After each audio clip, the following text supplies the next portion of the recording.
Let's talk today about healthy boundaries.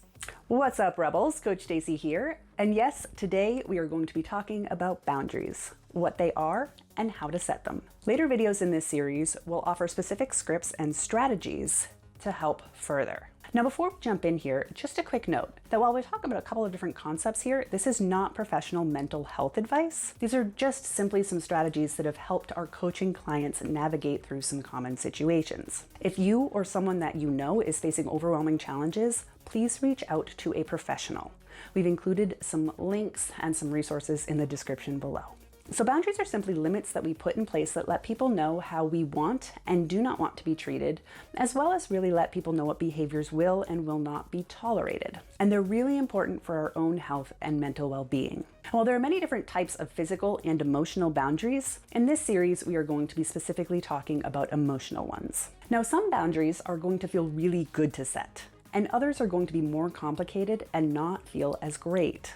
Now, if you're finding yourself in a situation that's extremely challenging or in a situation where you do not feel safe, again, please reach out to a mental health professional and they can really help you through the process on how to get started and how to set these boundaries for your very specific situation. So the next step in setting your boundaries is figuring out what they actually are. Now, this can take a bit of time to figure out, but one good way to start is to think about a situation where someone close to you has made you upset.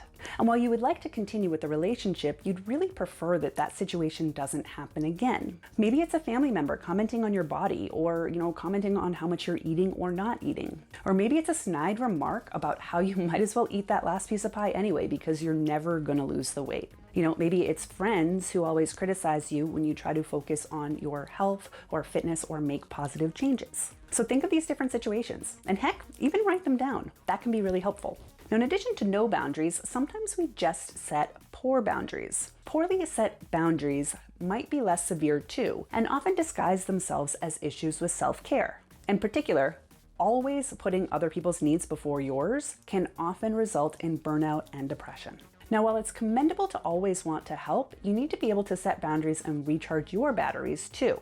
It's almost counterintuitive, but by spending a bit more time on yourself, you can often be more present and energetic around others, which helps them even more. On a similar note, trouble with time management may also be a sign of poor boundaries. You may be overcommitting to others and looking to please them instead of listening to what's better for you. So figure out what challenges you have and what makes you feel stressed and uncomfortable. What gets you the most riled up? Vent about it in the comments below. Now, this reflection and awareness of how and when our boundaries are being crossed is the first step here. Knowing what makes us uncomfortable really lets us know how we would like to be treated. So this preparation in turn can help a lot, not only when we set the boundaries ahead of time, but when we have to set them or reset them in the moment when emotions are high. All right, so we hope that this video helped you figure out what your specific boundaries are.